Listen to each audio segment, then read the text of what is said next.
Good morning. This is cause number 2020-23167 in the interest of Javion Ross. Parties and witnesses, please raise your right hands to be sworn.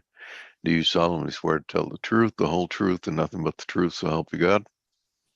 I do. Ma'am, please state your name and your relationship to the child.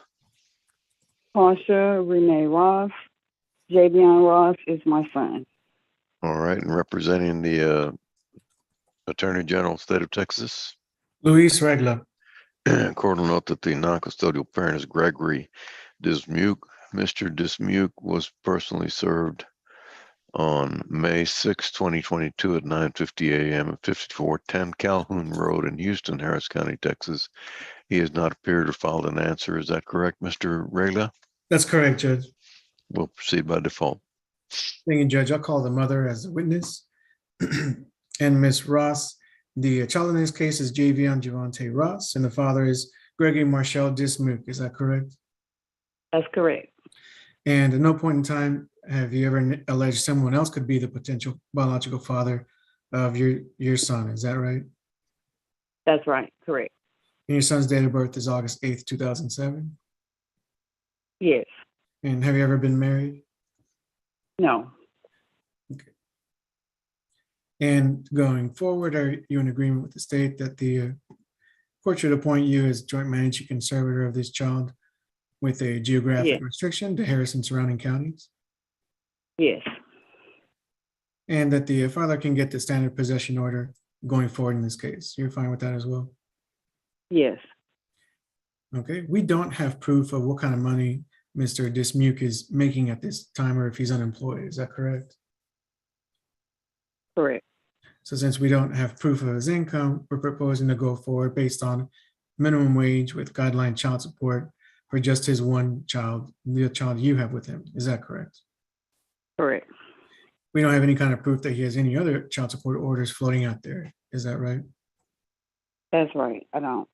Okay. And your son has Medicaid? Yes. You agree with the state, the court should order Mr. Dismuke to pay $56 a month beginning September 1st, 2022 towards Medicaid. Yes. And that would give a net income of $1,086.78 with the guideline child support of 20% being applied to that income results in a monthly child support of $215 beginning September 1st, 2022. Would you agree with that? Yes.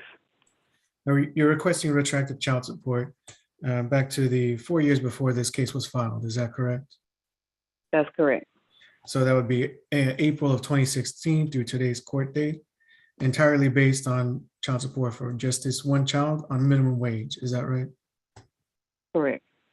So if we base the guideline retroactive support entirely on minimum wage, would you agree that adds up to $16,555 as of today's date? Yes. Would you agree? He hasn't given you any kind of money for child support. Is that correct?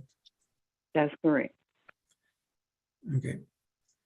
So you agree with the state, the court should order that retroactive judgment against Mr. Dismuke with the monthly payment of $200 a month, also beginning September 1st, 2022. Is that correct? Correct.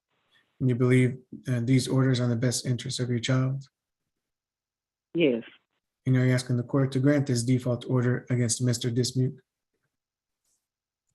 Yes. Judge, I'll pass the witness at this time. All right, the court will approve the order submitted. Thank you. Thank you, Judge. Thank you.